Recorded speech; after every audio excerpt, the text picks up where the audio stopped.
উম্মুল মুমিনিন আয়েশা রাদিয়াল্লাহু তাআলা আনহা হতে বর্ণিত, আল্লাহর রাসূল সাল্লাল্লাহু আলাইহি ওয়াসাল্লামের নিকট সর্বপ্রথম যে ওহী আসে তা ছিল নিদ্রা অবস্থায় বাস্তব স্বপ্নরূপে। যে স্বপ্নই তিনি দেখতেন তা একেবারে প্রভাতের আলোর ন্যায় প্রকাশিত হতো। অতঃপর তার নিকট নির্জনতা পছন্দনীয় হয়ে দাঁড়ায় এবং তিনি হেরার গুহায় নির্জনে অবস্থান করতেন।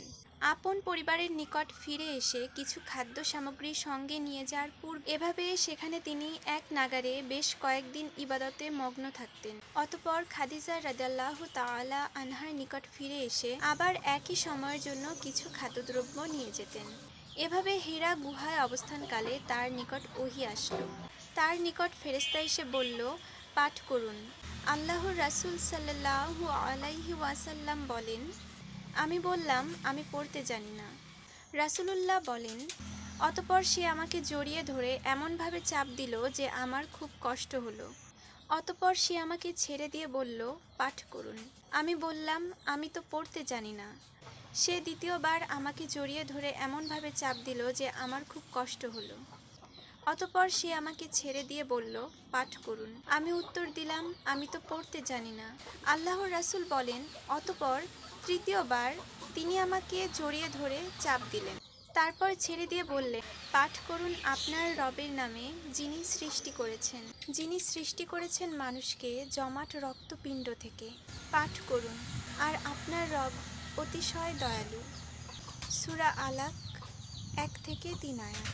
অতঃপর এই আয়াত নিয়ে আল্লাহর রাসূল সাল্লাল্লাহু আলাইহি ওয়াসাল্লাম প্রত্যাবর্তন করলেন। তার হৃদয় তখন কাঁপছিল। তিনি খাদিজা বিনতু খুয়াইলিদের নিকট এসে বললেন, আমাকে চাদর দ্বারা আবৃত করো, আমাকে চাদর দ্বারা আবৃত করো। তারা তাকে চাদর দ্বারা আবৃত করলেন, এমনকি তার শঙ্কা দূর হলো। তখন তিনি খাদিজা রাদিয়াল্লাহু তাআলা আনহার নিকট ঘটনা বৃত্তান্ত জানিয়ে বললেন, আমি আমার নিজেকে নিয়ে শঙ্কা বোধ করছি। খাদিজা রাদিয়াল্লাহু তাআলা আনহা বললেন, আল্লাহর কসম, কখনোই নয়। আল্লাহ আপনাকে কখনো লাঞ্ছিত করবেন না। আপনি তো আত্মীয় স্বজনের সঙ্গে সদাচরণ করেন, অসহায় দুস্থদের দায়িত্ব বহন করেন, নিঃস্বকে সহযোগিতা করেন, মেহমানদের আপ্যায়ন করেন এবং হক পথের দুর্দশাগ্রস্তকে সাহায্য করেন। অতঃপর তাকে নিয়ে খাদিজা রাদিয়াল্লাহু তাআলা আনহা তার চাচাতো ভাই ওয়ারাকা ইবনু নাওফাল ইবনু আব্দুল আসাদ ইবনু আব্দুল উজ্জাহর নিকট গেলেন, যিনি অন্ধকার যুগে ঈসাই ধর্ম গ্রহণ করেছিলেন, যিনি ইব্রানি ভাষায় লিখতে পারতেন এবং আল্লাহর তৌফিক অনুযায়ী ইব্রানি ভাষায় ইনজিল হতে ভাষান্তর করতেন। তিনি ছিলেন অতি বৃদ্ধ এবং অন্ধ হয়ে গিয়েছিলেন। খাদিজা রাদিয়াল্লাহু তাআলা আনহা তাকে বললেন, হে চাচাতো ভাই, আপনার ভাতিজার কথা শুনুন। ওয়ারাকা তাকে জিজ্ঞাসা করলেন, ভাতিজা, তুমি কি দেখো?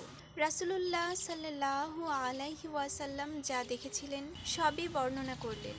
তখন ওয়ারাকা তাকে বললেন, এটা সেই বার্তাবাহক যাকে আল্লাহ মূসা আলাইহিস সালামের নিকট পাঠিয়েছিলেন।